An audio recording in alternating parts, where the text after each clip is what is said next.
다이어그램에서 사실은 A하고 B하고 같은 크기로 그렸잖아요. 네.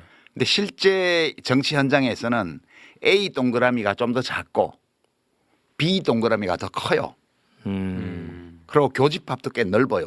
제가 그렸던 그림보다는 제가 그 즉흥적으로 막 그날 그려서 그렇게 했는데 교집합이 좀 더 크고 그다음에 A보다 B 동그라미가 좀 더 큰 이게 현실 정치 비평 어떤 스피커들 세계를 나타내는 거예요. 여기는 이익 때문에 그 일을 하는 사람이 더 많아요. 기본적으로.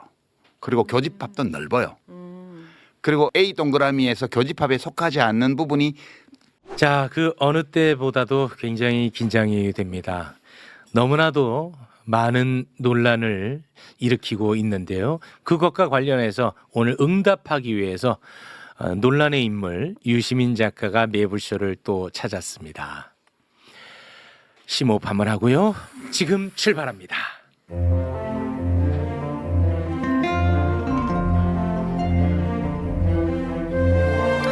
유시민 작가와 함께하는 수요 난장판. 그야말로 수요 난장판이 되어버렸습니다. 진짜 난리 났어. 자, 정말 대한민국이 아주 떠들썩했습니다. 그래서 AS가 꼭 필요할 것 같아서요. 유시민 작가를 다시금 모셨습니다. 자, 그러면 한 분 한 분 또 만나보도록 하겠습니다. 동기 민동기 기자님 박수로 모십니다. 안녕하십니까, 김글입니다. 한 주 동안 어떻게 여유롭게 지내셨습니까? 굉장히 다사다난한 한 주를 보냈습니다. 네. 근데 방송을 하면 할수록 네. 보통은 이제 더 많이 뻗어나가는데 네네. 우리 민동기 기자님은 일자리를 계속 줄여나가고 있어요. 가지치기. 그래야 될 때가 있는 상황이 제 앞에 놓이면은 그때 선택을 해야 되는 상황이 오잖아요. 아, 그렇습니까? 네, 그래서 이 자리를 빌어서 저희 선택에 흔쾌히 동의해주신 서울 고척동의 정경 여사님께 진심으로 감사의 말씀을 드립니다. 대단하다. 제가 왜 이렇게 뭔가 좀 부담스럽죠? 아닙니다. 예. 괜찮습니까? 최욱 앵커도 그렇고 요 앞에 유시민 작가님도 그렇고 전혀 그냥 저의 선택입니다. 네네.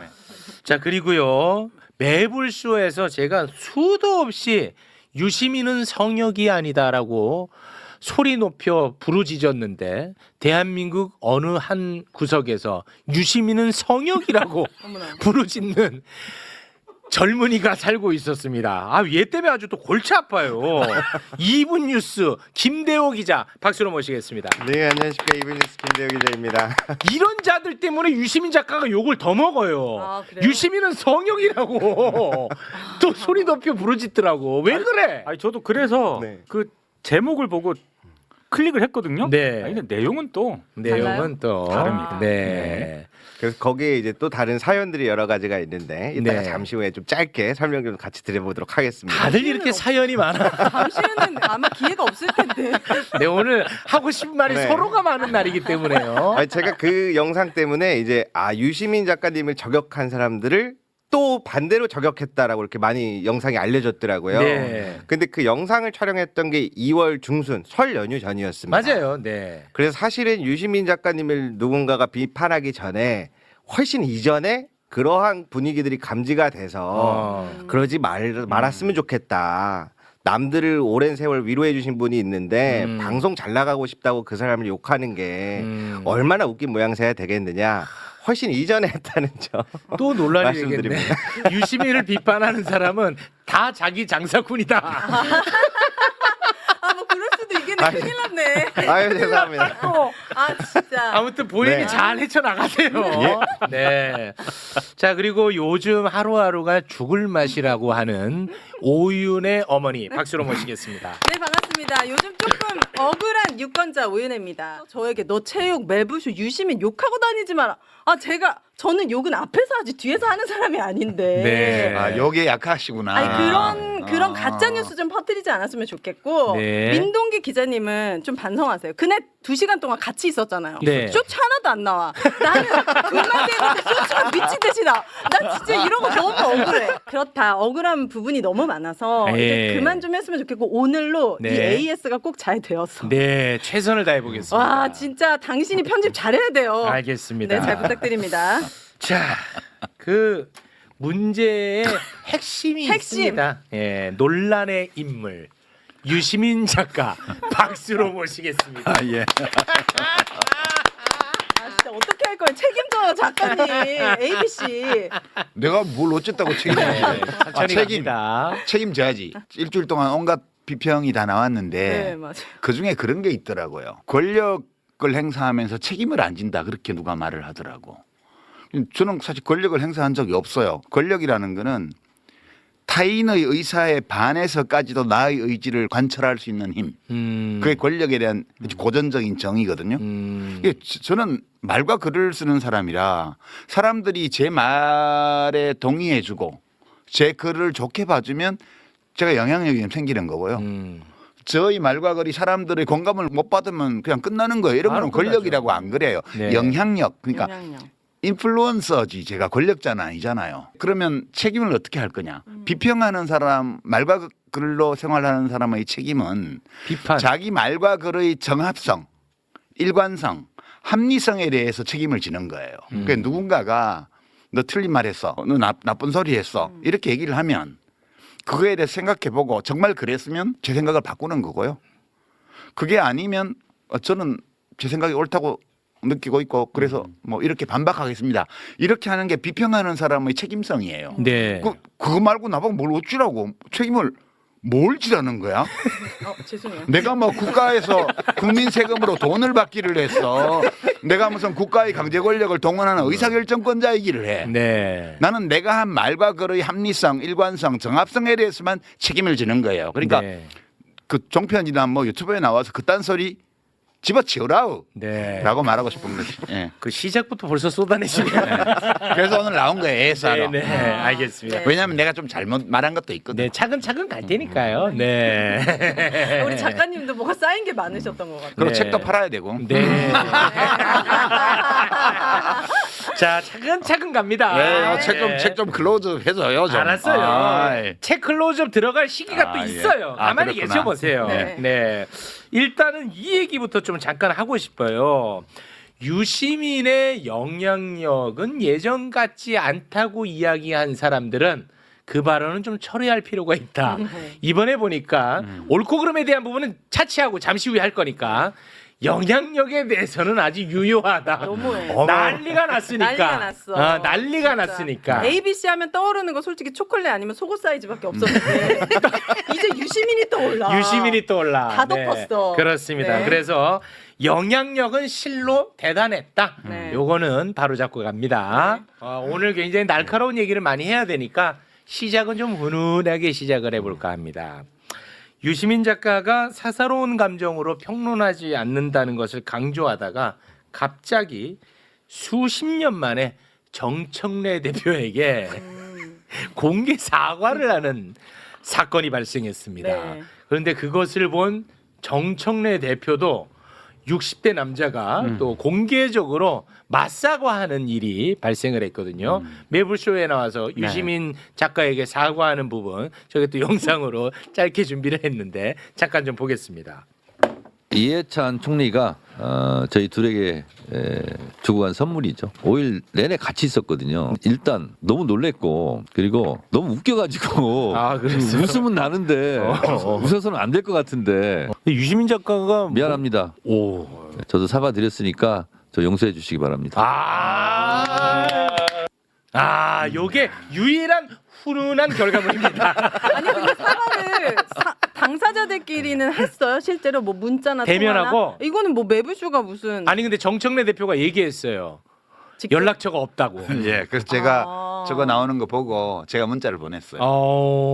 그 사과를 받아줘서 고맙다고. 그랬더니 우와. 또 답이 짤막하게 왔더라고요. 그래서 와. 그냥 문자로만 한 차례씩 주고받고 네. 아직 만나지는 못했어요. 뭐 만날 일이 있을래나 정치하는 분하고 글 쓰는 놈하고 뭐.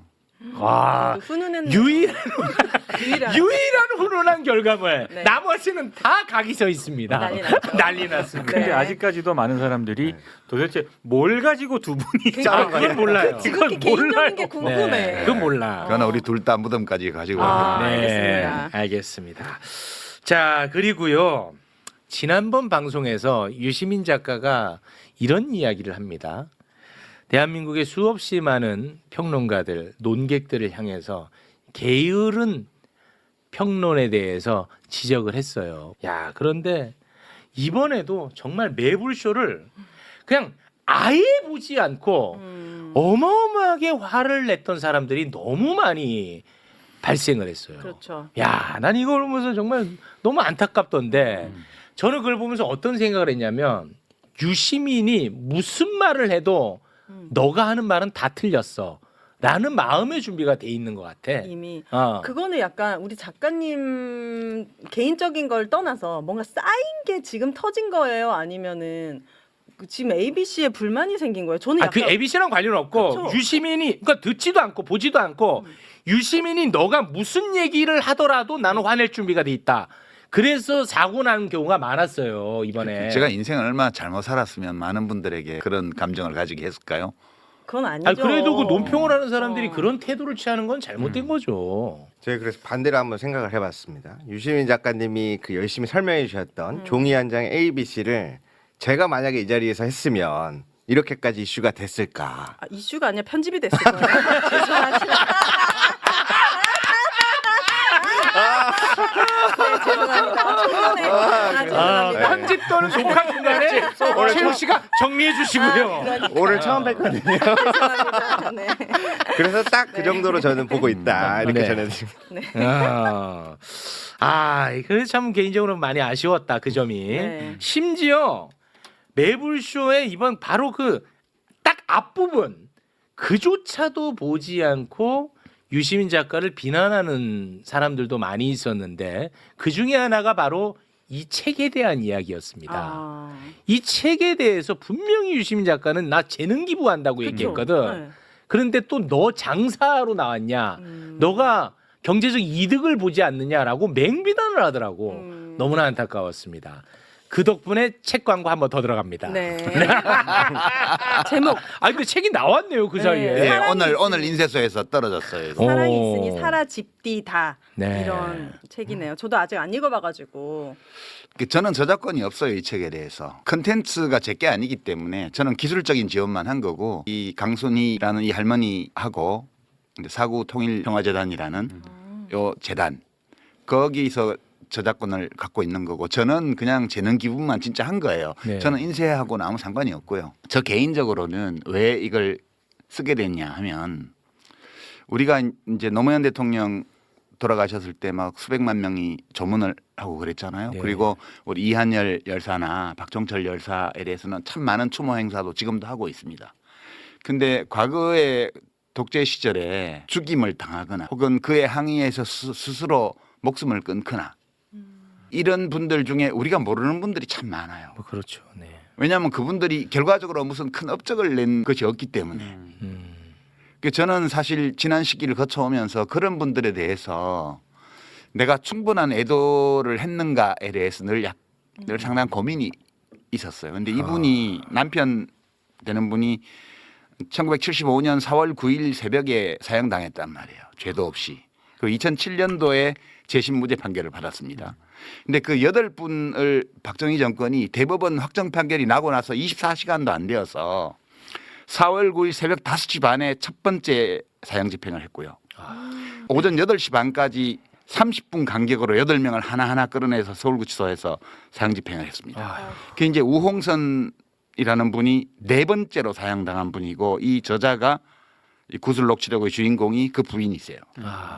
저는 구술 기록들을 보고 그걸 문장을 다듬고 하면서 저 개인적으로는 이 재능 기부 과정이 충분치 않다고 늘 느꼈던 애도의 과정 그거를 그래도 좀은 하게 되었다라는 그런 만족감이 있어요. 저한테는 충분치는 않지만 내가 하고 싶었던 만큼 못했던 애도의 과정을 하게 됐구나라는 그런 걸 느꼈고요.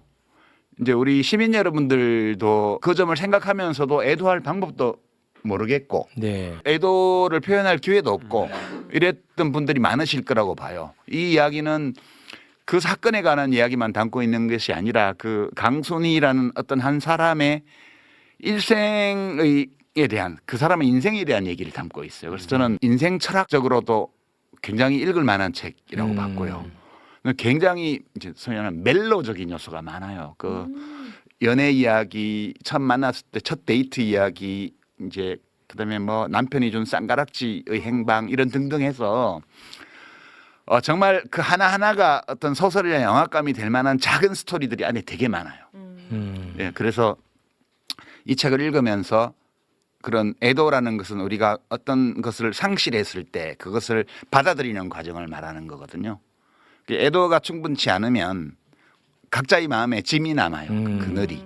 그 그늘을 없애려면 적절한 애도의 과정을 밟아야 되거든요. 그래서 네. 우리 현대사에서 억울하게 희생당한 분들에 대한 애도의 시간으로서 이 책을 읽는 것이 상당히 괜찮을 것 같다는 생각이 제가 자료를 보면서 들어가지고 네. 글 쓰기로 했던 거거든요. 아유. 그래서 뭐 제가 자신 있게 권합니다. 네. 예, 이것은 윤석열의 12.3 계엄이 성공했더라면 다시 왔을지도 모를 오래된 미래였어요. 우리에게. 그렇지. 아, 오래된 미래였다. 야. 예. 그다음에 김민수. 작가야.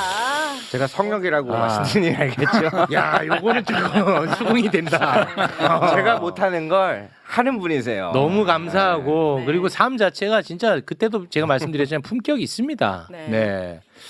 이런 유시민을 왜 그렇게까지 미워하는지는 솔직히 제가 좀 동의가 안 됩니다. 이런 얘기하면 또 저도 같이 욕 먹겠지만. 네. 유시민 작가님을 미워한다기보다는 유시민 작가님 하면 떠올려지는 어떤 그런 사람들 때문에 유시민 작가님이 타격이 된 게 아닐까? 이런 누가 생각도 해요. 떠올려지는데요? 김어준 씨. 아 이것까지. 그러니까 뭔가 쌓여왔던 그 답답함이. 아, 그래요? 괜히 이제 그분은 이제 다른 방송도 안 나오시니까 어. 제 친구들도 유시민 작가님은 김어준 지키려고 이러나 막 이런 얘기도 막 하기도 하고 약간 막 떠올라서 더 그렇게 되는 건가? 그러면 아주 짧은 그런 질문. 의심. 그러니까 김어준 밑에 나를 놨다는 거예요. 우리 MC민도 웃을 수가 없는 게 지금 팀 김어준이라고 불리고 계세요. 제가 이 얘기도 내가 수차례 얘기를 했습니다만 굉장히 그 논쟁적으로 굉장히 큰 이슈마다 저는 항상 논조가 달랐다는 거. 내가 이걸 언제까지 설명해야 되냐. 안 듣는다니까 아무리 설명해도. 그래서 정말. 욱하는 거 보니까 최욱은 분명 B다. 삐욱이다. 이제 이렇게 또 됐어요. 네. 자, 뭐 B, A 또 나오네요, 네. 알파벳. 네. 우리 오늘 격조 있는 이런 서비스를 하기로 한 거 아닌가? 그렇습니다. 네, 네. 그렇습니다. 자, 그러면 지난번 방송이 나간 이후 반응들에 대해서 유시민이 답하는 형식으로 진행을 하면 될까요? 네, 좋죠. 네, 아, 네, 네, 네. 네, 좋습니다. 근데 유시민의 답에 앞서서 저는 개인적으로 굉장히 좀 속상하고 안타까웠던 평가가 뭐냐면 이제 어느 정도 안정 국면으로 가는데 유시민 너가 다시 또 갈등을 부추겼다. 아 맞아요. 요게 저는 개인적으로 가장 좀 가슴이 아팠던 대목입니다. 답을 할까요, 제가? 저는 이미 존재하고 있는 갈등, 표출된 갈등이 왜 일어나는지를 이해하고 설명하는 하나의 도구를 제안한 거예요. 네. 제가 그 갈등을 만든 게 아니고요. 그러니까 이 이재명을 내걸고 막 이상한 행동을 하는 사람들, 그다음에 뭐 명심을 막 내세우는 분들, 이런 정치인들이 왜 생기느냐, 그리고 그들이 왜 그런 식으로 행동하느냐를 사람들이 궁금하게 여기기 때문에 저도 오랫동안 생각해 보다가 이렇게 설명하면 제일 잘 이해가 돼. 그래서 그 틀을 제시한 거거든요. 네. 완벽할 리도 없고 유일한 설명도 아니지만 네. 우리가 그걸 이해할 수 있는 여러 가능한 틀 중에 하나를 제공한 거예요. 그러니까 이게 문제가 있으면 비판하면 돼요. 네. 근데 그 갈등을 제가 일으킨 게 아니잖아요. 그러니까 있는 현상을 분석을 하는데 벤 다이어그램 틀을 활용을 한 거고. 그렇죠. 근데 그게 왜 의미가 있다고 저는 생각했냐면 그 사회 현상을 잘 모르는 사람들은 이 혼란의 소용돌이에 같이 휩쓸려 빠질 수가 있어요. 그런데 이 현상을 제대로 분석을 하고 우리가 같이 공감한다면 이 소용돌이에 안 빠져들 수가 있다. 네. 저는 그런 측면에서 의미가 있다고 봤거든요. 이게 많은 사람들에게 받아들여지면 유효한 분석들이 되는 거고 네. 그 받아들여지지 않으면 그 폐기되는 거죠. 근데 지금 유튜브 이제 저널리즘이나 혹은 재래 언론 쪽에서 나오는 걸 보면 진짜 쓸데없는 말을 한 것 같아 내가. 근데 아닐걸? 아니 그 그 유심 작가는 그 이재명 현상에 대해서 분명히 길게 얘기했거든요. 이건 데이터로 잡히는 현상이다. 문재인 정부 때는 큰 이벤트를 통해서 지지율이 높아졌기 때문에 그때는 유문재인이라는 단어가 필요가 없었지만 이재명은 정책 효능감으로 조금씩 지지율이 붙기 때문에 이재명이라고 하는 단어로 설명할 수밖에 없다. 이건 굉장히 긍정적이다. 그렇죠. 하지만 이재명을 악용하는 사람들, 이 사람들이 문제다. 문제라고 안 그랬고요. 왜 그러는지를 얘기를 했어요. 문제라고 제가 안 했어요. 자연스럽다고 그랬잖아요. 제가 불가피한 또 현상이라고. 네. 제가 그거에 대해서 이건 나쁜 거야라고 말하지 않았어요. 그건 맞아. 저는 그냥 존재하는 현상을 서술했을 따름이에요. 근데 왜 화를 내? 또 어떤 분은 나보고 왜 화났냐고 묻던데 편가르지 마라. 뭐 개파 정치하지 마라. 이런 얘기를 하는 사람이 어떻게 이 정치는 국민들이 하는 것이라고 대통령께서 말씀하시는데 국민을 어떻게 A, B, C로 가릅니까? 정말 실망입니다. 실망. 대단히 실망입니다. 그렇게 갈라쳐가지고 얻는 게 뭔지 모르겠어요. 요즘 그렇게 왜 또 화가 나 계십니까? 이 눈높이에 맞지 않는 위치 또는 내 생각이 그렇게 점철돼 있다라고 생각할 때는 가끔 놓을 줄도 알아야 됩니다. 너무 붙잡고 계시지 말았으면 좋겠습니다. 저는 그렇게 생각을 해요. 이 정치판에서 떠났다 그리고 작가 생활 하시는 우리 유시민 작가님께도 저는 그런 마음이 들어요. 좀 낚시 워낙 좋아하시고 그러니까 잠시 이재명 정부에게 맡겨주시고 화 안 났어. 그거부터 갈까요? 그러면 아니, 우리 제일 격조 있는 것부터 가죠. 그럴까요? 네.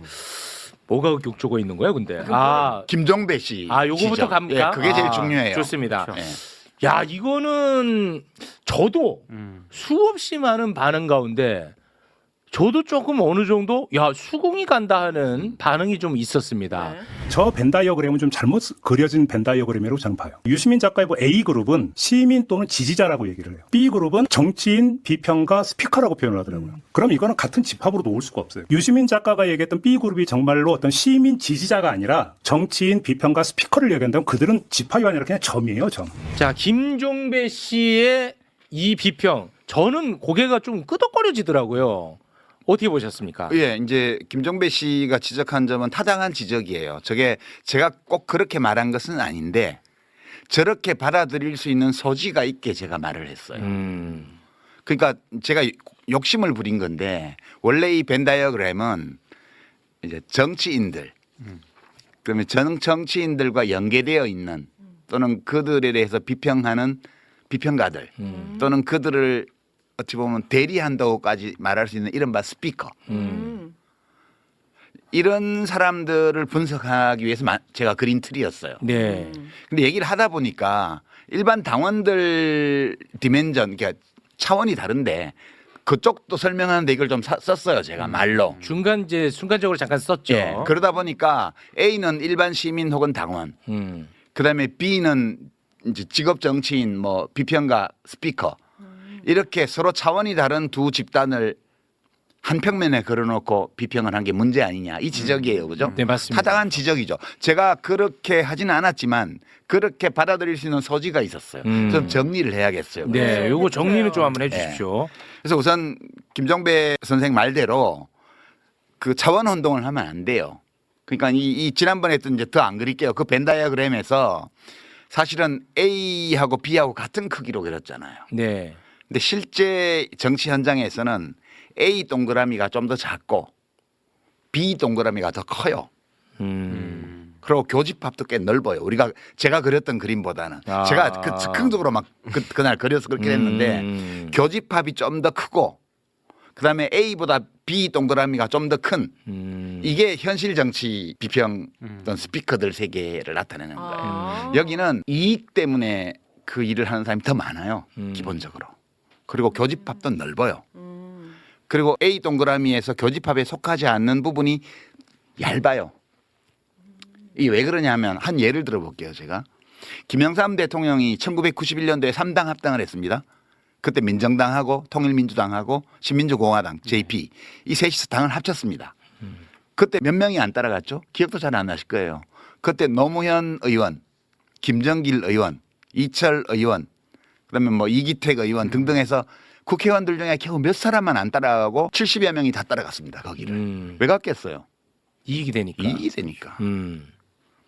거기를 안 따라간 사람들이 A 성향을 강하게 가지고 있는 C 안에 있지만 A 성향을 강하게 가지고 있거나 아예 A 쪽에 있었던 사람들이에요. 네, 극소수군요. 그러니까 자기가 여기 안 따라가면 낙동강 오리알 된다는 거 뻔히 알면서도 도저히 이건 나의 가치에 반하기 때문에 따라갈 수 없다. 그걸 보고 이제 견리사이라고 그래요. 이익을 볼 때는 의를 생각하라는 옛성현의 말씀이에요. 그게 적어요. 그 숫자는. 그거는 예나 지금이나 항상 적어요. 그 적기 때문에 공자 맹자 선생님들이 이익보다는 의로움을 중시하라고 늘 가르친 거예요. 그게 본성상 그게 많으면 뭐하러 가르치겠어요. 네. 우리 본성이 그런 거예요. 그러니까 벤 다이어그램을 그릴 때 정치인 또는 정치와 직접 관련된 사람들을 차원에서 그리면 그래프는 그 모양이 되고요. 일반 당원 지지자로 내려가잖아요. 그러면 A가 엄청 커요. 아, 지지자 그룹은. 네. A가 엄청 커요. 그다음에 B는 A보다 작은데 B 동그라미는 교집합이 엄청 넓고요. B 쪽으로만 삐져나가 있는 부분은 얇아요. 일반 시민이나 당원들은 이해관계 별로 없어요. 자기가 옳다고 생각하기 때문에 특정 정당이나 정치인을 지지하는 거지 그 사람이 나한테 이익을 주기 때문에라는 게 있긴 있는데 그게 그 두텁지는 않아요. 그래서 뭐 타워팰리스나 압구정동 현대아파트나 이런 데에서 2번이 막 80% 나오는 거 이런 거는 네. 그 이해관계 때문에 하는 거예요. 그죠? 이익 투표를 하는 예, 사람들이죠. 그 종부세 뭐 이런 것들 때문에. 네. 부자들 세금 깎아주고 예, 예. 부동산 부양시켜주고 그렇죠. 이익 투표. 예. 그게 있긴 한데 그것이 폭넓게 많지는 않아요. 국힘당을 지지하는 베이스가 보면 고령층, 저학력층, 저소득층 여기가 두터워요. 이분들이 왜 찍냐 하면 나한테 이익을 주기 때문이 아니라 그러네. 저 당이 하고 있는 정책이 우리나라를 위해서 옳기 때문에 찍는다고 생각합니다. 그 가치 투표네. 예, 그것이 객관적으로 타당성이 있든 없든 상관없이 주관적으로 그런 거예요. 내 이익과 반하는 투표를 예. 하네요. 민주당의 제일 중요한 지지층은 중산층 또는 중상위 소득계층의 고학력층이에요. 여기가 가장 두터워요. 소득 수준도 제일 높아요. 지금 40, 50대. 왜 찍을까? 하면 나한테 이익을 주기 때문에 아니라 우리 공동체의 미래를 생각할 때 저 당의 정책이 옳기 때문에라고 생각하는 거예요. 그럼 C네, 가치 C? 투표예요. C죠. 아니. 자, 좀 섞여 오윤혜 있는 씨, 거 아니야? 요거 좀 잘 못 알아듣는 것 같아서 제가 정리할게요. 지지자들을 A, B, C로 나눌 때는 네. A가 뭐죠? 가치, 예. B가 이익 추구잖아요. 네. 그러면 A가 뭐 옳고 B가 또 옳지 않다는 게 아니라는 거야. 그냥 그렇다는 거예요. 네. 그냥 그렇다는 거야. 자, 보세요. 예를 들어서 노년층이 있습니다. 그럼 노인 복지는 원래 진보 아젠다예요.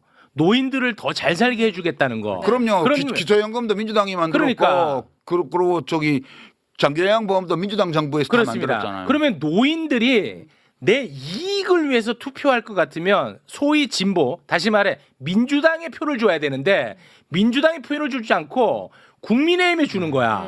내 이익과 반하는 투표를 하잖아요. 네. 가치 투표. 요게 가치 투표야. 이해했는데 거기까지. 그러니까 그렇죠. 네. A랑 B 중에 뭐가 더 우고 뭐가 열이다가 말할 수가 없잖아. 네. 됐죠? 네. 예. 그러니까 이제 뇌과학도 제가 인용했어요. 뇌과학에서 지금 널리 인정된 통설에 따르면 인간의 뇌는 모든 동물의 뇌는 유전자가 자기 자신을 후대로 전승시키기 위해서 만들어낸 생존 기계라는 게 일반적으로 받아들여지는 학설이에요. 네. 이게 생존하기 위해서는 돈 벌어야 되고요. 그죠? 재산 늙어야 되고요. 네. 그리고 무슨 학위 명문대학 가서 학위 따야 되고요. 그렇죠. 그렇잖아요. 네. 그리고 권력 얻어야 되고요. 네. 또 명예에도 생존에 유리하잖아요. 그렇죠. 이런 거를 지향하는 게 인간의 기본이에요. 네. 근데 이거를 기본으로 하는데 이걸 안 하는 사람은 없어요. 근데 동시에 이것만 하는 사람도 없어요. 이거를 하면서도 그래도 옳게 살아야 되지 않아? 멋있게 살아야 되지 않아? 훌륭한 인생을 살아야 되지 않겠어? 이 생각도 동시에 해요. 제가 A와 B를 나눈 것은 어떤 분들은 그렇게 두모 자르듯이 칼로 자르듯이 잘라지는 거냐? 안 잘라져요. 인간은 누구나 이 두 개를 다 갖고 있어요. 옳게 의미 있게 훌륭하게 살고 싶은 마음과 생존에 유리한 어떤 것을 내가 가지고자 하는 마음과 이 두 개를 갖고 있는데 사람에 따라서 어떤 것이 우세해요. 이렇게 확연하게 우세한 사람들이 이익에 대한 생존에 대한 것이 우선 어떤 사람이냐면 정부가 어떤 정책을 딱 냈어요. 그럴 때 반응이 두 가지로 갈립니다. 이거 나한테 이익이야 손해야? 이 생각부터 하는 사람이 있어요. 이게 세상이 좋은 거야 나쁜 거야? 이 생각부터 하는 사람이 있어요. 이게 어떤 생각을 먼저 하느냐는 거예요. 물론 이게 옳은 거야 아니야 먼저 떠올리는 사람도 근데 나한테는 이게 이익이야 손해야도 생각해요. 우선순위가 다르다는 거지. 네네. C는 뭐냐? C는 그 두 개 사이에 균형을 취하려고 노력하는 거예요. 그러니까 사회적 약자에 대한 공감을 심하게 해버리는 사람은 마더 데레사나 마하트마 간디나 이런 사람처럼 돼버려요. 그러니까 이 종교 성인들이 다 그런 사람들이에요. 극단적으로. 네. 그 반대쪽이잖아요. 반대쪽이 윤석열 같은 사람. 네. 돈이 뭐 몇 조 있으면서 또 뭐 탈세하고 이런 사람. 그런 사람들이 B의 극단이에요. 이게 전혀 다른 종이 아니에요. 이걸 가지고 무슨 우생학이다 이렇게 말하는 사람도 있고 좀 듣고 말을 하세요. 듣고 내가 말을 하는 거를. 그렇게 나눈 거고요. 이 C는 그 두 마음을 다 가지고 있는데 늘 살피는 거예요. 이게 지나치지 않을까. 네. 어느 쪽으로. 그래서 공감하면서도 제한하죠. 내가 어디까지 뭘 해줄 수 있지? 그래서 마더 데레사처럼은 안 되고 기회 있을 때 기부를 한다든가 봉사를 한다든가 이렇게 하는 거예요. 자기 할 수 있는 만큼. 제가 결론은 그거였어요. C가 굉장히 넓게 포진하고 있는 사회는 좋은 사회가 될 가능성이 많고 근데 C가 제일 많지 않아요? 전 상식적으로 C가 제일 주변에 많은 것 같은데. 정치권에는 그렇지 않아요. 아 정치권. 정치권에는 약간의 그 A가 있고요. 그다음에 상당한 규모의 C가 있고요. 근데 B가 제일 많아요. 제가 겪어본 바는. 그래서 정치권에? 100년 전에 그 독일 사회학자 많이 인용하죠. 막스 베버. 막스 베버는 A와 B를 어떻게 나눴냐면 A에 속하는 또는 최소한 C에 속하는 정치인을 정치를 위해 살아가는 사람. 그다음에 A, C를 제외한 나머지 있잖아요. 네. 요 사람들을 정치로 살아가는 사람. 정치로 살아가는 사람. 네, 정치로 살아가는 사람. 그래서 이 분류를 다른 식으로 하는 사람들은 정치인과 정치 자영업자 이렇게 표현하기도 해요. 이 분류법은 굉장히 오래된 분류법이에요. 네. 용어가 달라서 그렇지. 제가 분석한 바로는 일반 국민 또는 지지자, 당원 차원에서는 A가 엄청 원이 크고요. 네. B는 그보다 작고요. B 안에서도 C가 많아요. 음. 정치권으로 오면 B가 원이 훨씬 크고 A 쪽으로만 나가서 얇아요. 그리고 그나마 C가 조금 있고 그리고 대단한 지도자들은 대부분 C에서 나온다. C도 다 똑같지는 않고 A 성향이 강한 C가 있고 뭐 그렇겠죠. B 성향이 좀 더 강한 C가 있어요.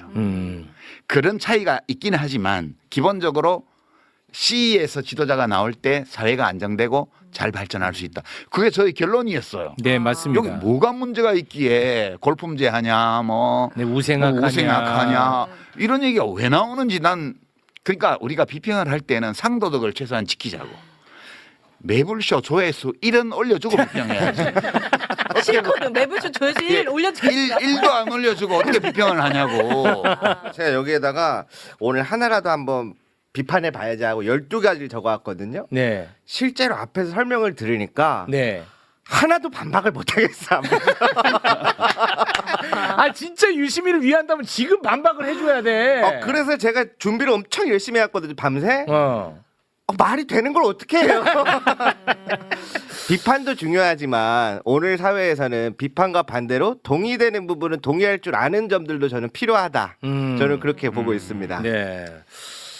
아 근데 저는 굉장히 좀 흥미로웠던 현상 중에 하나가 지난 방송에서 유시민 작가가 실제 이름을 거론한 사람들도 존재해요. 네. 세 사람 정도 있었죠. 예. 근데 그분들은 뭐 사실 기분 나쁘잖아. 자기들이 먼저 거론했어 이런다. 그 사람들은. 아 이거 참 그. 그러니까 그분들이 화를 내는 것은 나는 동의 여부를 떠나서 이해가 돼요. 그렇죠. 근데 일절 거론하지 않았던 사람들 중에서도 뭐 엄청나게 화를 많이 내는 사람들이 있더라고. 그거는 참 굉장히 흥미로운 아까 현상이었습니다. 얘기했잖아요. 자꾸 떠오르니까 이건 유시민 작가님에 대한 어떤 개인적인 불만보다는 네. 그거에 대해서 좀 쌓여있던 아, 불만들이 그렇습니까? 떠오르고 약간 A에 대한 약간 위선을 느꼈던 사람들도 뭔가 거기에 이제 뭔가 투영돼 있는 것도 같고 이게 막 하루아침에 생긴 그런 불만은 아닌 것 같아요. 오래된 불만이 네. 이걸로 표출됐다고 보시는 거군요. 저는 그런 느낌이 들더라고요. 네. 그러면 그 말 나온 김에 바로 그 친문 세력의 귀환에 대해서 이야기를 좀 한번 해보죠. 왜냐하면 누가 했는데 그 얘기를? 아니 그러니까 저한테도 저는 그 휴대전화 2개 쓰는데 하나의 휴대전화는 예전부터 저를 사랑했던 분들이 알고 있는 번호라서 여론 수렴 기능으로 남겨둔 게 있어요. 근데 그분들이 저를 좋아했던 사람들이란 말이에요. 근데 유시민은 친문 세력을 귀환을 위해서 저렇게 방송 나오는 건데 너는 언제까지 그렇게 마이크를 줄 거냐라고 엄청나게 많이 연락이 왔어요. 그래서 제가 딱 질문 하나를 던집니다. 알겠습니다.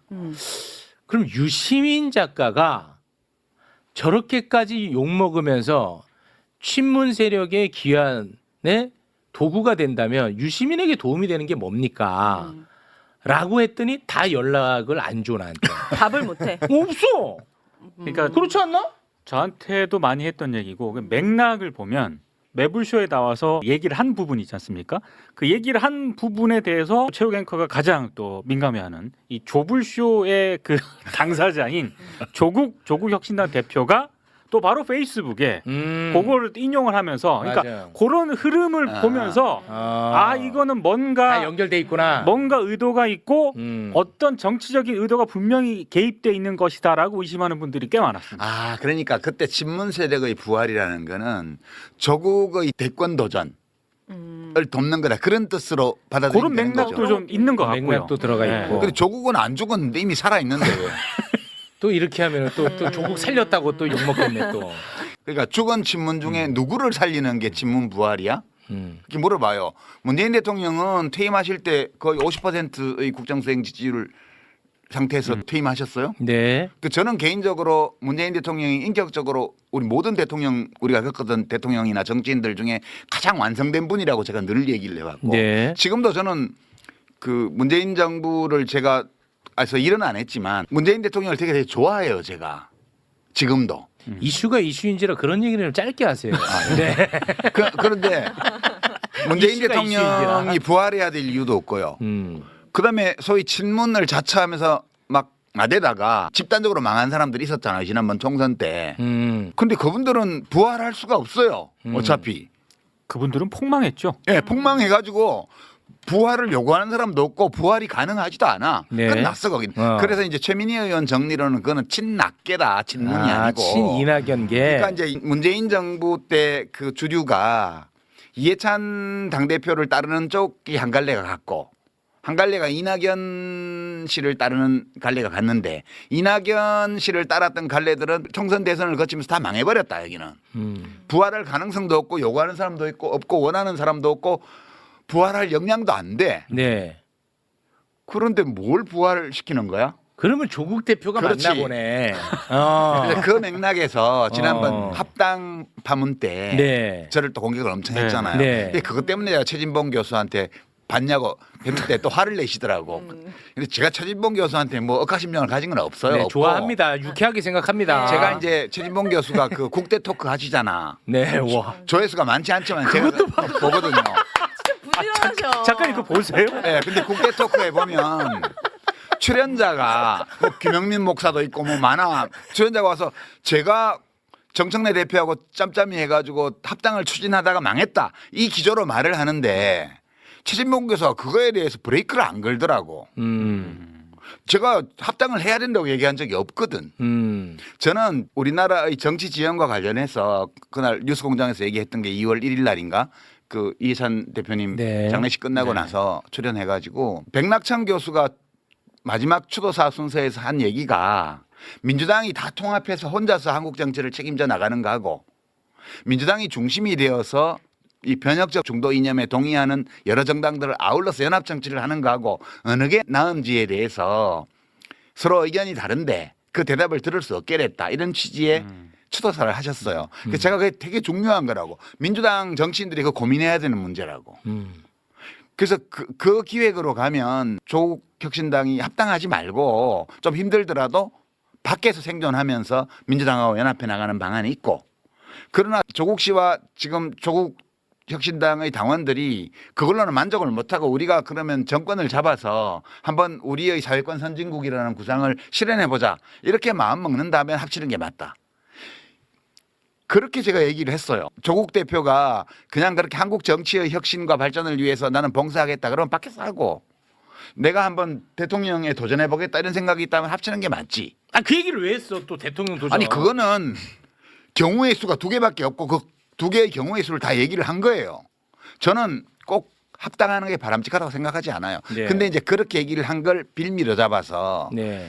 집권 1년 차에 벌써 차기 얘기를 하냐부터 시작해가지고 네. 온갖 욕을 아니 집권 1년 차인데 당연히 지지자들은 근심하죠. 지난번에 문정부 끝나고 정권 재창출이 안 돼서 그 난리가 났잖아요. 그렇습니다. 내란까지 가고 그 다음에는 또 민주당이 계속 집권해야 될 텐데 다음에는 누가 있지? 이 고민들을 시민들은 다 한다고요. 근데 대통령 집권 1년 차니까 그런 얘기를 하는 것 자체가 불경스러운 거라고? 아니 우리가 무슨 왕 뽑았어? 그때는 조금 서운했거든요. 유시민 작가님 다음 대권 얘기할 때. 요 감성을 알아야 돼요. 네, 자, 그 감성을 왜냐하면 전달해 주세요. 조국 대표님이 쇄빙선의 역할을 엄청 잘 해오신 것도 있지만 최근에 여러 이슈들로 인해서 네. 그리고 정치력을 보여준 적은 없잖아요. 그래서 저는 네. 막 부산이나 이런 데 나가셔가지고 막 하셨으면 좋겠는 거예요. 그런 상황인데 갑자기 합당을 한다고 하니까 약간 이렇게 올라왔다가 아직은 다시 검증해야 될 시간이 아직도 많이 남아있는데 거론된 분이 이제 조국 대표님이다 보니까 네. 근데 차기 대통령은 이재명이라고 저는 계속 아직도 생각하고 있는 상황에서 네. 또 이제 뭐 얼굴에 점 찍고 나오라고?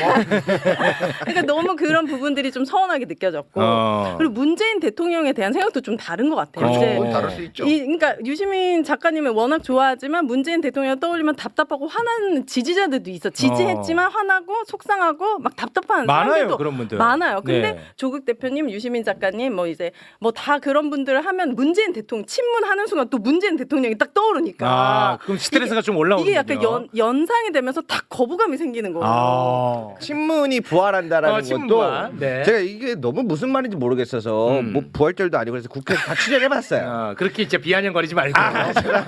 그래서 취재를 해봤더니 결론적으로는 친문이 부활한다라는 메시지의 해석이 다음 대권에서는 친명계 라인에서 한 명 나와야 되지 않겠냐로 귀결이 많이 되더라고요. 공통적으로. 아니 그러면 차라리 그렇게 말씀하시면 되지 않냐. 왜냐면 정치인들도 다 다음에 넥스트 목표를 꿈꾸는 게 잘못된 건 아니잖아요. 그렇죠. 네. 근데 이게 이제 대통령 연임을 바란다라고 이야기를 앞에서 해왔던 것. 근데 차기를 얘기하는 게 조심스러운 거죠. 그리고 두 번째로는 이제 국민주권, 당원주권 시대잖아요. 네. 그런데 당원들의 의사가 반영되지 않은 자기들이 후보를 이야기하는 게 자체가 조심스럽다 보니까 친명계에서 한 명 나왔으면 좋겠다라는 말을 못하니까 친문이 부활하는 걸 막아야 한다. 이렇게 기결되는 게 있더라고요. 그렇게 심오한 뜻이 있었구나. 아니 그러면 제가 그냥 근본적으로 제가 궁금한 게 지금 그럼 민주당 내에 친명은 누구고 친문은 누구예요? 그게 지금 아니, 가장 그 정청래는 뭐야? 친명이지. 친명이에요? 예. 제가 알기로는 대통령이 통합하는 게 좋겠다고 말씀하셔가지고 정청래 대표가 추진한 걸로 아는데 내가 아는 바로는 그런 얘기는 또 왜 하세요? 아니 그 정청래가 뭐냐고. 친문이야 친명이야. 내가 만약에 정청래라면 내 정치를 위해서 나는 친명할 것 같거든요. 그러겠죠. 그렇지 않겠습니까? 네. 아니 지금 와서 친문하면 뭐 할 거야? 그러니까 나는 그렇게 생각해요. 죽었는데 아니, 부활해야 되는데. 나는 그래. 그래서- 나는 워낙 비입니다. 오늘 오해 소지를 없애기 위해서 저는 비로 가겠습니다. 그래서 민주당에 좋아, 있는 좋아. 분들은 네. 사실 제가 보기에는 다 친명분이 맞는 것 같아요. 네, 근데 근데 이 안에서도 좀 더 선명성 경쟁이 일어나는 것 같아요. 지금 그 민주당 안에서도 서로 이재명 내가 대통령의 충신이다.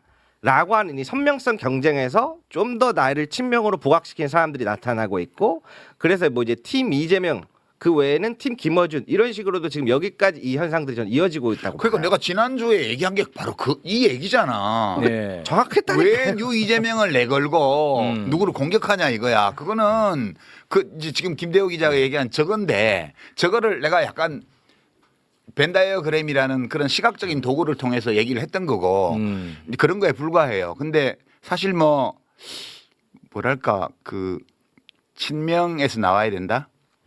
그거 안 돼요. 그게 나올 수도 있지만 그 기획한다고 되지를 않아요. 되게 보면 김대중 대통령 임기 끝날 때 동교동계에서 못 냈죠. 그때 이인재 씨를 양자로 영입해가지고 이인재 대세론이 있었는데 그게 노풍에 무너진 거 아니에요. 그다음에 참여정부 끝날 때 노무현 정부 끝날 때 이해찬 대표가 끝까지 경선을 했는데 그 친노인데 안 되잖아요. 친노. 그러네. 그건 그러니까 친노가 맞고. 반노무현 차별화 정책을 섰던 정동영 후보한테로 넘어갔잖아요. 네. 후보가 안 됐죠 그때. 문재인 대통령 퇴임할 때 친문이 됐어요. 이재명 대통령이 그때 후보된 거 아니에요. 후보였죠. 네. 한 번도 우리 정치사에서 민주화 이후에 기존 집권 세력의 대통령과 친하다는 그 노선으로 그 당의 후보가 된 예가 없어요. 저쪽은 안 그런가? 노태우 정권 끝날 때 누가 됐어요? 김영삼. 김영삼. 김영삼 끝날 때 누가 됐어요? 김영삼하고 싸웠던 이회창. 그렇잖아요. 이명박 대통령 끝날 때 누가 됐어요? 박근혜. 이명박하고 죽자고 싸웠던 박근혜야. 박근혜 끝나고 누가 됐어요?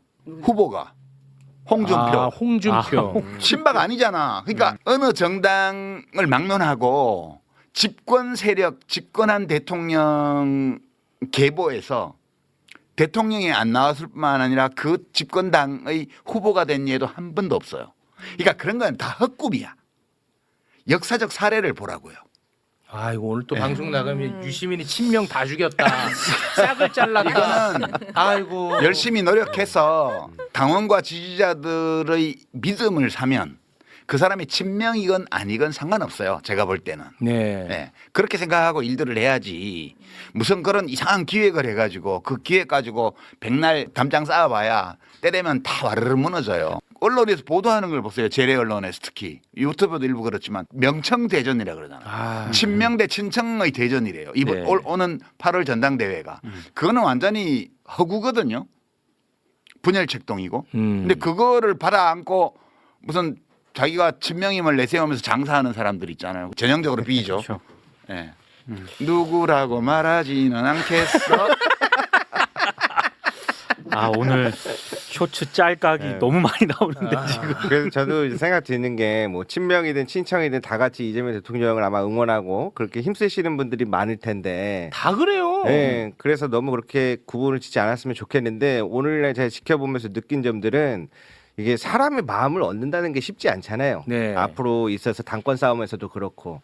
근데 저는 다 응원하고 싶은데 마음을 얻기 힘들다고 사람의 마음을 좀 흔들진 않았으면 좋겠다. 그렇게 전해드리고 싶습니다. 네. 문재인 대통령 때 친문이라고 나댄 사람들이 그 뒤에 어떻게 된지 보세요. 전형적인 B그룹의 행태를 보이다가 다 망했잖아요. 네. 그렇게 되면 안 된다고. 예. 그러지 마시라고 제가 그렇습니다. 얘기하는 거죠. 예. 네. 그래서 그 벤다이어그램으로 다시 돌아가자면 B의 성향이 너무 극단적으로 강력한 것에 대한 호루라기를 불었다. 이 정도로 정리하면 되겠죠. 호루라기 부른 건 아니고요. 그건 아니에요. 그냥 비평하는 사람으로서 그냥 얘기한 거예요. 저는 민주당원도 아니고 그냥 얘기한 거예요. 뭐 어떤 사람들은 그러더라고. 민주당에서 뭐 옛날에 당직 좀 한 적이 있고 이런 젊은 분들인데 종편 이런 데 많이 나오잖아요. 그 유시민 작가는 한 번도 민주당 당원적이었던 적이 없습니다. 맞아.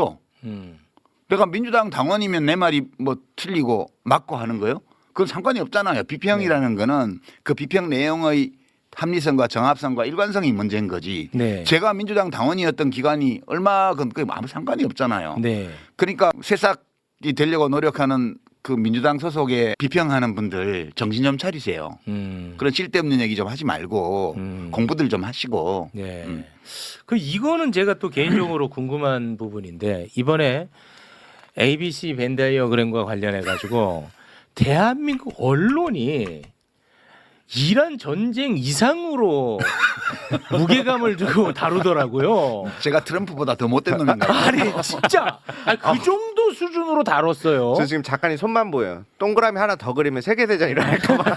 아니 그 진짜 저는 이거는 굉장히 궁금해요. 지금도 왜 이렇게까지 언론은 여기에 열광하는지. 저도 그 질문 꼭 드리고 싶었어요. 이게 진짜 재밌는 현상 아니었습니까? 요거를 실제로 이제 민주당 당원들이나 지지자들을 갈라치는 수단으로 쓸 수 있다고 보는 거예요.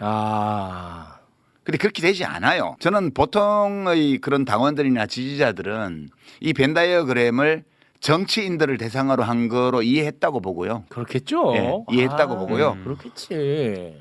이것이 뭐 그런 일반 시민들의 마음에 큰 영향을 주는 건 아니야. 저렇게 들으니까 이해가 되네. 그 정도지. 그러니까 뭐 그렇게 해봐야 헛일이에요. 뭐 그렇게들 하나 몰라. 그러면 언론이 여기에 대해서 열광했던 이유는 뭔가 좀 진영을 흔들 수 있을 거라는 기대감. 에다가 이제 김어준까지 한 패키지로 묶어서 좀 보내버리자 이런 것도 좀 있는 것 같고. 예컨대 지금 재래 언론사에서 하는 유튜브 정치 비평 프로들이 있잖아요. 네. 그게 이제 TV조선은 유병수 뭐 무슨 펀치인가 그런 거 네네, 있고 네. 엄튜버 엄성섭 씨가 엄성섭. 하는 거 그런 게 이제 회사 차원에서 밀어주는 거잖아요. 네. 그다음에 한국일보에서 얼마 전부터 하고 있는 이슈 전파사 이런 것도 있고요. 네. 뭐 이런 것들을 제가 또 봐요. 어떻게 하나. 진짜 구려. 그리고 조회수도 정말 빈약해. 그렇게 장사해갖고 장사 안 돼요. 거기 보면 거기서 주로 하는 게 비평가들 불러 모아가지고 갈라치기 하는 이런 걸 하고 있어요. 거기도 보면 지난주 우리가 했던 이 매불쇼의 벤다이어그램을 제대로 보고 비평하는 걸 한 건도 못 봤습니다. 제가. 저는 진짜 제 경험상 진행자 포함해서 요거 제 경험 안에서 딱 한 명 끝까지 매불쇼 봤구나 느꼈어요. MBC 새로 신설된 신설된 그 유튜브 채널이 있는데 어. 거기 이제 이지선 기자라고 그렇지 있습니다. MBC 그 기자예요? 기자입니다. 여자 기자. 그분은 끝까지 본 예, 거예요. 그분은 예. 티가 딱 나잖아요. 네, 네. 본 티가 딱 나더라고. 네. 네. 그리고 딱 어디 한 분. 종이신문도 서울경제인가 어디 그 우호적으로 기사를 쓴 건 아니지만 비판하는 기사를 썼는데 제대로 보고 비판했더라고요. 가끔 그런 게 있긴 해요. 네. 예, 그 사막의 오아시스 같은 거죠. 의견이 달라도 돼요. 비판해도 돼요. 그리고 김종배 기자 아까 우리가 모두 얘기했지만 그런 네. 것처럼 제가 오해할 수 있는 방식으로 오해를 일으키는 방식으로 얘기한 거에 대해서 네, 아주. 그렇게 지적하는 거 그런 건 되게 좋은 거죠. 예, 저도 굉장히 네. 좋게 봤어요, 그것도. 김대호 기자처럼 맨날 칭찬하는 거 저런 거 바라지 않아요. 김대호는 저는. 민망해. 그만해, 김대호도. 아니 동의되는 건 동의해야죠. 아니 왜 그러냐면 제가 사실 그래요. 이제 유튜브 생리상으로는 제가 나와서 떠들면 조회수가 잘 안 나와요. 근데 그 옆에 유시민 작가님을 딱 걸어놓잖아요. 조회수가 막 폭발적이야. 아마 그 달콤함에 다들 취하지 않았을까. 그래서 이제 내용을 동의하는 분도 동의하지 않는 분도 그렇게 해서 아마 유시민 작가님과 나란히 하고 싶었던 마음도 있었지 않을까. 좀 네. 그렇게 생각하고 있습니다. 그러니까 저는 뭐 누차 얘기했지만 김어준 씨 비판할 수 있고 비판할 거리 저는 많다고 봅니다. 아, 그럼요. 예, 저는 그럼요. 개인적으로, 비판이 언제든지 할 수 있는 그렇습니다. 그런데 이제 문제는 뭐냐면 매일 그것만 하는 것. 그게 저는 굉장히 부자연스럽다는 거예요. 예를 들어서 이완용 희대의 매국노 아닙니까? 아, 그렇죠. 비판할 거리 너무 많잖아. 내가 매일 오프닝마다 이완용 비판하며 저는 뭐 하나 싶은 거 아니야. 그렇잖아. 그 말은 맞지만 저는 그렇게 느껴진다는 거예요. 지금 대한민국 모든 언론이 그것만 하더라고. 아니 그래서 저도 뭐 개인적인 얘기긴 합니다만 네. 이게 방송을 여러 군데 나가잖아요. 유시민 작가님 그 매불쇼 인터뷰 이후에 가장 강하게 들었던 생각은 아니 지금 뭐 유튜브 채널도 그렇고 재래식 언론들도 그렇고 지금 다뤄야 될 사안들이 굉장히 많은데 그렇습니다. 유시민 작가님을 비롯한 이거에 올인하는 어떤 그런 분위기. 진짜 이해가 안 그래서 가. 가만히 제가 생각을 하게 되더라고요. 내가 여기서 지금 뭐 하는 거지? 네, 그런 어떤 그래서 고민들. 그만두셨구나. 네. 그 사실 그 벤다이어그램은 국민의힘을 분석할 때도 굉장히 유용한 도구가 될 수 있어요. 차원을 달리하거나 대상을 달리하면서 다 적용할 수 있어요. 그렇죠. 왜냐하면 다 똑같은 인간들이 하는 일이기 때문에. 국힘당을 그 벤다이어그램으로 해보면 네. 되게 재밌는 게 나와요. 오. 국힘당이 지금 당 지지율이 지금 민주당의 절반 이하로 다 나오고 있죠. 여론조사에서. 그런데도 계속 저렇게 가요. 네네. 왜 저렇지? 사람들이 미쳤나 봐 이렇게 얘기했는데 미친 거 아니에요. 거기는 A하고 B가요. 교집합이 되게 적어요. 국힘당 의원들 정치인들과 그 주변을 보면 A가 좀 작고 B가 더 큰데 교집합 부분이 굉장히 적어요. 지금 정치인에 국한지어서 말씀하시는 네, 거죠? 정치인과 그 주변 스피커들. 정확하게 해서 안 그러면 또 김종배한테 혼납니다. 그런데 그렇게 돼 있어서 굉장히 이념적으로 경직된 것처럼 보이잖아. 부정선거론 막 들먹이고 당 지도부도 윤석열하고 뭐 절연한다는 이상한 선언문 하나만 내고는 실제 인적 청산이라는 건 전혀 안 하고 있잖아요. 네. 당이 망해가는데도 왜 저렇게 가지라고 의아해해요 사람들이. 네네. 근데 그거 왜 그러냐면 거기도 이익을 중심에 놓고 하는 사람들이 많거든. 네. 압도적으로. 그리고 이념을 가지고 하는 사람들도 좀 있어요. 네. 근데 이때 이념은 그 이념이 뭐냐 성리학이냐 뭐 이렇게 욕을 하는데 그게 아니고 그 가치는 뭐든 괜찮아요. 그러니까 벤 다이어그램을 민주당 상대로 그릴 때 하고 국민의힘 상대로 그릴 때 하고 대상으로 그릴 때 하고는 그 가치에 들어가는 내용은 달라요. 예, 그러나 이 스킴 그러니까 이 구조는 똑같아요. 거기는 좀 다른 게 들어있는 거죠. 그러면 국힘당은 왜 저렇게 됐지? 그게 민주당은 C가 그래도 좀 두텁게 있는 벤 다이어그램인데 네. 국힘당은 C가 별로 없어요. 그렇게 된 이유는 이제 차원을 하나 내려서 지지층을 보면 여론조사표를 보면 지지층이 떠났어요. 지지층 중에서도 이익을 추구하는 원이 작아지고요. 가치 위주로 하는 원이 커졌어요. 그러니까 이 교집합도 작아요. 보수 이념 중에서도 제대로 된 보수 이념을 견지하려는 양쪽을 조화시키면서 이익과 가치를 조화시키려면서 하던 노력하던 분들이 다 떠났어요. 확 줄었죠. 예컨대 이제 뭐 정규재 씨라든가 네, 네. 조갑재 옹이라든가 뭐 또는 정치권에서 보면 뭐 허은하 씨라든가 또는 김용남 전 의원이나 이런 분들이 다 떠났잖아. 김상욱 의원도 떠났고. 그러니까 그 교집합이 굉장히 작은 가운데 윤어게인을 가치로 하는 그 유권자 집단 또는 당원 집단이 커진 거예요. 이렇게 되니까 상층 정치인 레벨에서 어떤 일이 벌어지냐 하면 당권 경쟁을 하거나 공천 경쟁을 할 때 가치에 입각해서 하는 동그라미가 커진 여기에 맞춰야 이익을 얻을 수 있잖아요. 고성국. 그렇지. 그렇게 되면서 일반 당원이나 지지자 차원에서는 가치 중심으로 결정하는 층의 비중이 커졌고요. 상층부에는 그거에 제약을 받는 이익을 추구하는 원이 굉장히 커져 있어요. 상하층의 격차가 굉장히 커진 거예요. 이렇게 되면 망하는 거죠. 그러면은 윤어게인의 가치는 뭐예요? 그건 저도 잘 이해를 못하지만 그들의 가치가 있다고 우리가 인정을 해야 되죠. 그 뭘까? 지금 이재명 윤어게인의 대통령은 가치? 잘 못한다. 이게 한 25, 30% 나오잖아요. 그다음에 뭐 호르무즈에 파병해야 된다도 좀 나오잖아요. 네. 그들의 가치가 있는 거예요. 거기. 그 사람들이 지금 당원 지지자층에서 압도적 다수를 차지하고 있기 때문에 대구에서 여론조사하면 이진숙이 1등 나오잖아요. 그렇죠. 그러니까 국힘은 당원 베이스가 극단화돼 가지고 이익을 중심으로 의사결정을 하는 정치인들이 저렇게 가는 거예요. 그럴듯하지 않아요? 이 벤다이어 그러면 천하무적이라니까. 이 윤어게인 가치는 혹시 독재 권력 향수 뭐 이런 걸까? 그런 것도 포함되어 있죠. 이건 무슨 가치인지는 진짜 궁금하네. 늘 그 정도는 있는 것 같아요. 예컨대 뭐 방탄소년단이 광화문에서 공연을 했잖아요. 네. 거기에 지금 일본이 지은 중앙청이 그냥 있다고 생각해봐요. 그걸 김영삼 대통령이 폭파해버렸잖아요. 근데 그때도 반대하는 사람이 30%좀 있었어요. 그거 해체하는데 반대하는 사람. 늘 그 정도는 있는 거예요. 근데 그들의 가치가 뭔지 난 잘 몰라요. 잘 모르겠지만. 그러나 가치가 있다는 건 인정해. 왜냐하면 국힘당을 지지해서 얻을 이익이 한 개도 없는데 계속 지지하는 걸 보면 그러니까. 뭔가 가치가 있는 거죠. 그렇죠. 그들의 뭔가 저는 있는 그 거예요. 가치 중심 가치를 위주로 한다는 거지 오로지 가치만 추구한다는 거 아니죠. 그 가치 중심 가치 위주로 판단하는 그 원안에 어떤 가치냐는 뭐든 담길 수 있는 거예요. 네. 그러니까 뭐 저보고 무슨 80년대 이념에 gat혀 있다든가 그런 소리 하지 말라고. 네, 성리학 얘기도 나왔고요. 네. 그 무슨 노론소론 그런 거하고 상관없어요. 네. 네. 그러니까 오늘 방송 이후로는 진짜 우생학 이런 얘기는 좀 사라졌으면 좋겠습니다. 네. 그 우생학이 뭔지 모르시나 봐. 영상을 틀려고 했는데 그렇게까지 하시니까 못 틀겠네요. 네. 그 우리가 창피해요. 그 보기가 그런 네. 것들은. 네. 알겠습니다. 자, 그리고 이거는 제가 뭐 편집을 할지 또 모르겠습니다만 뭐 다 해봐요. 뭐 네. 다 털어. 이제 또 그만 나올 거니까 이제. 김민석 총리와 아, 김현 의원이 유시민 작가의 매불쇼 출연을 두고 서로 이야기한 메시지가 언론사를 통해서 본의 아니게 여기 좀 노출이 됐거든요. 텔레그램 잠깐 좀 띄워주시고 우리 기자님이 좀 텔레그램 소개 좀 해주실 수 있을까요? 네.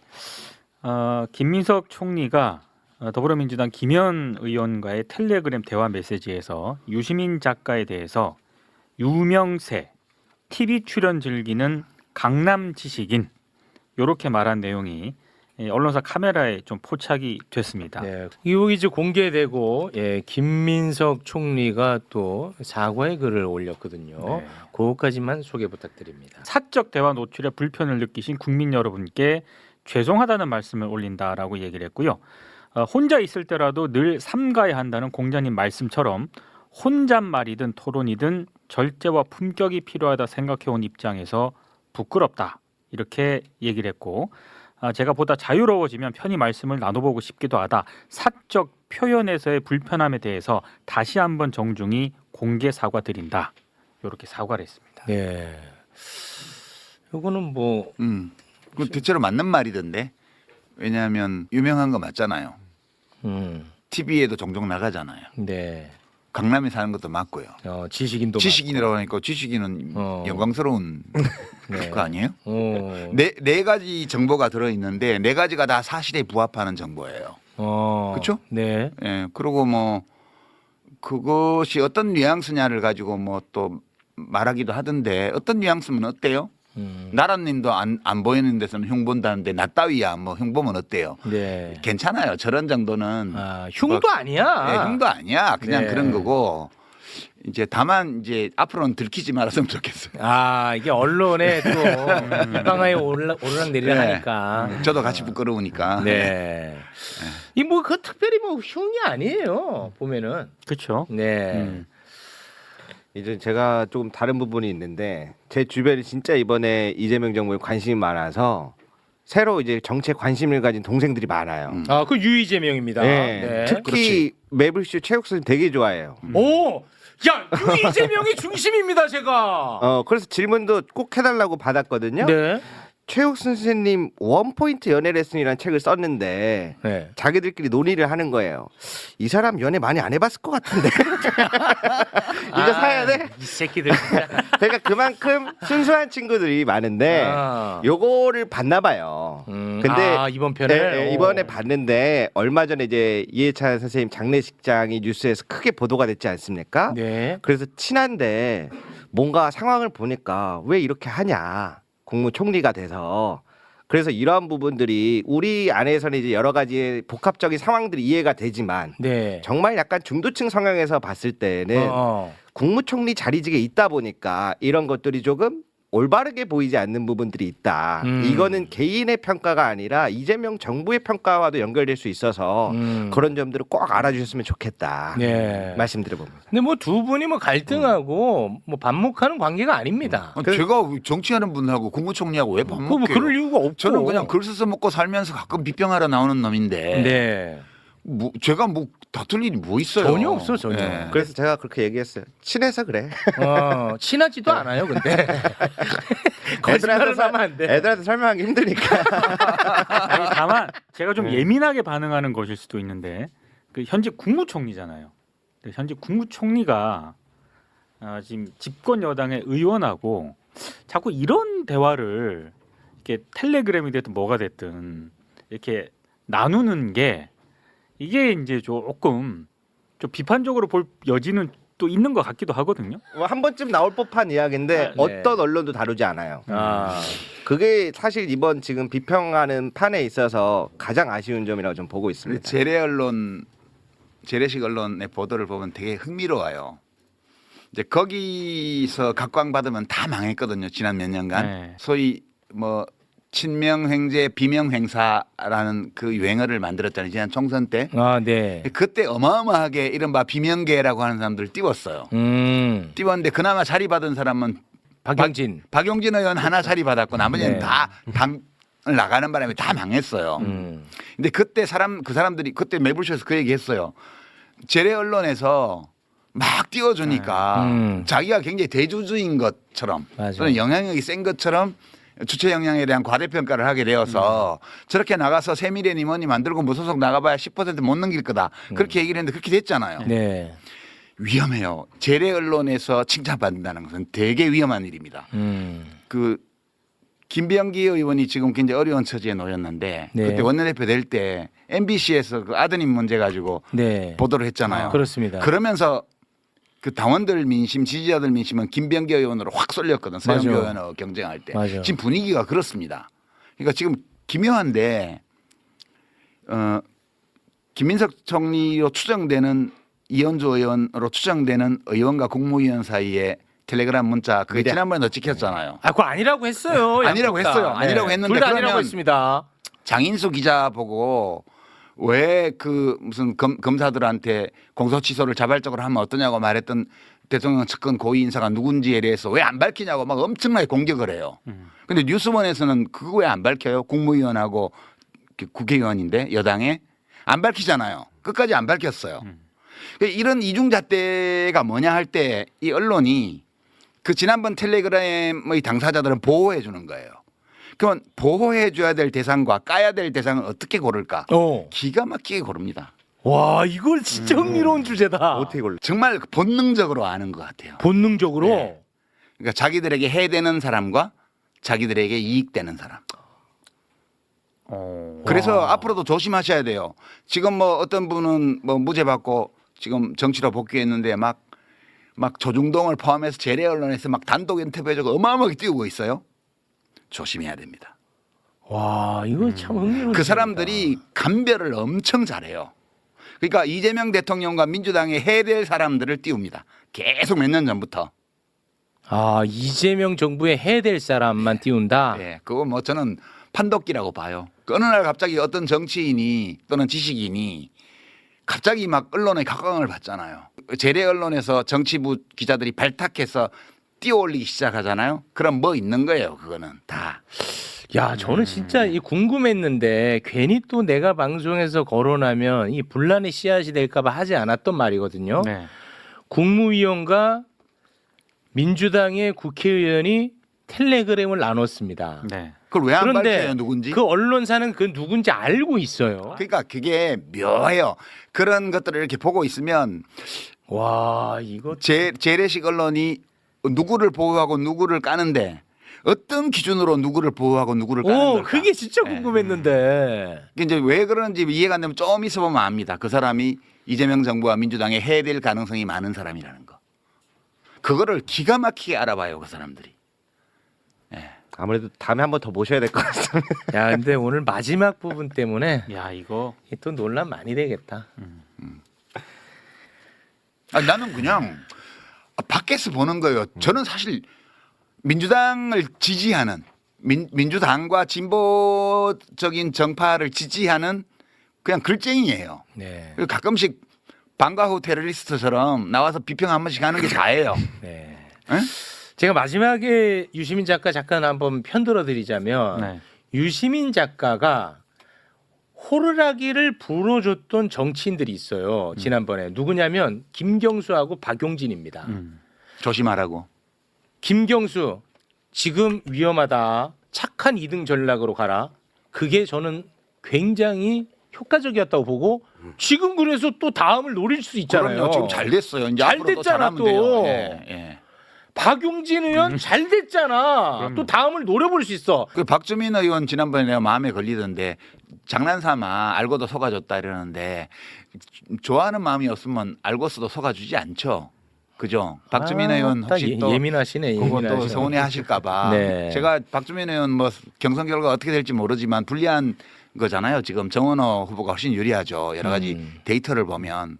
그래도 박주민 의원 제가 좋아하는 마음이 있으니까 알고도 속아준 알고도 거지. 속는 거지. 그 정도는 사람들도 예. 다 알아들어요. 알아요? 예, 혹시 오해할까봐. 네, 좋은 사람이잖아요. 저는 네. 좋은 사람을 좋아하거든. 알겠습니다. 근데 검찰 개혁 때도 호루라기를 불어주셨는데 그거 진짜 도움 많이 됐어요. 왜 그러냐면 저는 사실 이제 93년생이다 보니까 와. 우리 시청자분들에 비해서 검찰 개혁의 그 76년의 염원을 전부 다 느끼진 못할 거 아니에요. 아, 우리 딸보다 더 네. 젊으네. 아, 그래요? 네, 그래서 왜 이렇게 사람들이 검찰 개혁에 대한 염원이 높을까? 그래서 이제 제가 유시민 작가님 말씀을 듣고 찾았던 것 중에 마음에 들었던 문장이 슬픔도 노여움도 없는 자는 조국을 사랑하지 않는 자들이다.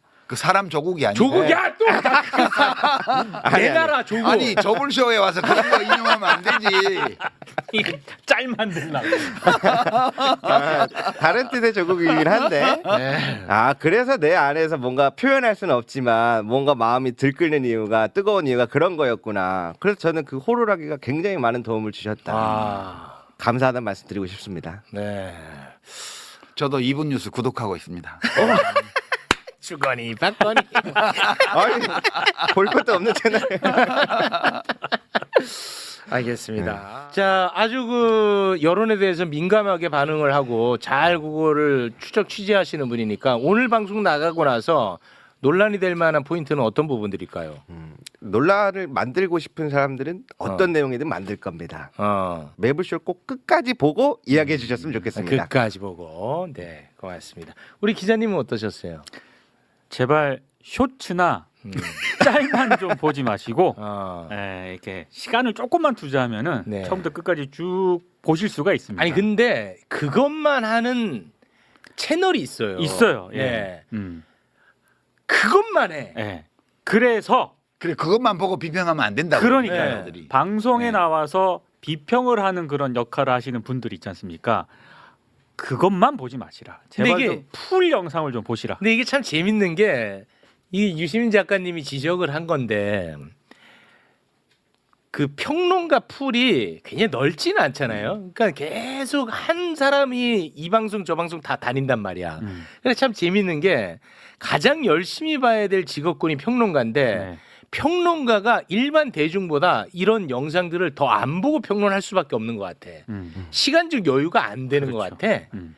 그래서 평론가들은 진짜 다 안 봤더라고. 내가 느끼기에. 아니 그 지난번에 그 우리 아까 그거 얘기했나 지금 기억이 가물가물하네. 그럼 뭐 김대중 대통령은 A야 B야 C야 이런 거 묻는 사람도 있더라고.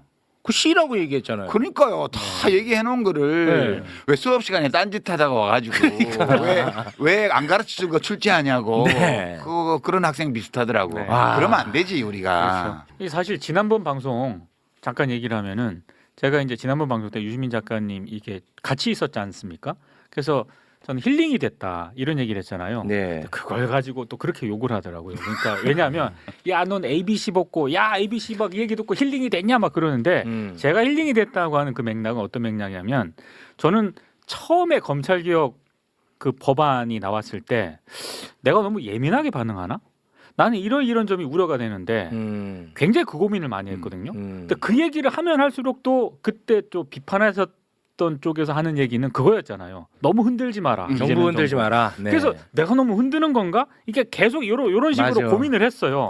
근데 이제 네. 그때 유시민 작가님이 나랑 비슷한 고민을 유시민 작가님도 저렇게 했구나. 그러니까 나 혼자만의 예민한 반응이 아니었던 거죠. 네. 그냥 그런 차원에서 얘기를 한 건데 네. 또 그거를 또 이렇게 또 해가지고 이게 참 힘들어요. 네. 네. 근데 저는 이런 고민이 참 아름답게 느껴지는데. 네. 그리고 이재명 대통령 의혹에 좋은 게 많은데 과거에 한 말 중에 그런 것도 있더라고. 그 정치인을 숭배하지 말고 지지하기만 하라고. 그 정치인은 도구라고. 나는 도구가 되고 싶은 사람이라고. 네. 정치는 결국 정치인이 하는 것 같아도 국민이 하는 거라고. 이게 이재명 대통령의 지론이에요. 근데 지금 이제 친명 깃발을 들고 막 다니는 사람들은 가슴에 손 얹고 생각해 봐야 돼요. 자기가 하는 행위가 대통령 눈에 어떻게 보일지. 저는 노무현 대통령 때도 그런 걸 봤는데 노무현 대통령이 그때 뭐 신문에 보면 오른팔 왼팔 막 가정교사 이런 사람들이 워낙 인터뷰 많이 하고 막 그러잖아요. 그 한 번은 저보고 그러시더라고요. 유 의원 그때 국회에 있을 때 유 의원 그거 좀 아무개시 나가서 내 왼팔이다 그런 얘기 좀 몽하게 해줄 수 없나? 아 진짜로요? 아 죽겠어 막. 죽겠어. 그래서 제가 아니 그래도 그분이 캠프에 어려울 때 뭐 한 일도 있고 한 분인데 그걸 강제로 어떻게 못하게 하겠습니까? 뭐 이러고 말았는데 죽겠어. 그러시더라고. 야, 진짜 그럴 수 있을 것 같아. 그러니까 대통령 욕 보이는 거예요, 그게. 내가 이재명 대통령을 진짜 좋아하고 지지하면 대통령에 맞게 품격 있는 언행을 해야 돼요. 저처럼 밖에서 평론하는 놈처럼 하면 안 돼요. 여당의 주요한 정치인들은. 저는 막 해도 상관없어요. 반명으로 몰렸는데 뭐라고 하면 어때? 그러면 안 되지. 예. 근데 좀 중요한 말씀인 것 같은 게 이번에 합당 1인 표제 그리고 검찰 개혁과 관련해서 저랑 또 의견이 다르신 분들을 많이 만나봤거든요. 근데 이상한 공통점이 하나가 있는 게 본인들이 이재명 대통령과 직접 소통하는 것처럼 얘기를 해요. 저를 설득하는 과정에서. 그래서 차 한잔하면서 만난 분들마다 자기가 대통령과 직접 만나서 얘기한 것처럼 저한테 전해주는 거예요. 네. 이게 여러 명이 되니까 아 이건 이상하다. 왜냐하면 대통령님 순방 가셨는데 어떻게 다 만났다는 거야. 아 그래. 그래서 이러한 부분들에서는 조금 유의해서 볼 필요가 있다라고 말씀드리고 싶습니다. 네. 난 지금 그때 그 말씀하실 때 노무현 대통령 표정도 기억이 나. 아. 죽겠어요. 아 이게 나 좋다고 하는 건데 내가 뭐라고 할 수도 없고. 그렇죠. 근데 저거는 나한테는 도움 안 되고 진짜 죽겠네. 좋습니다. 대통령을 지지하고 뒷받침한다는 것은 진심을 가지고 내가 대통령을 열성적으로 지지하는 사람으로서 칭찬받을 수 있는 언행을 해야 대통령께 도움이 되죠. 그렇잖아요. 저는 뭐 밖에 있는 사람이니까 사실 지지했고 지지하고 있고 잘 되기를 바라고 있고 뭐라도 힘을 보태고 싶은 마음은 있지만 제가 그 안에서 일을 하는 사람이 아니잖아요. 네.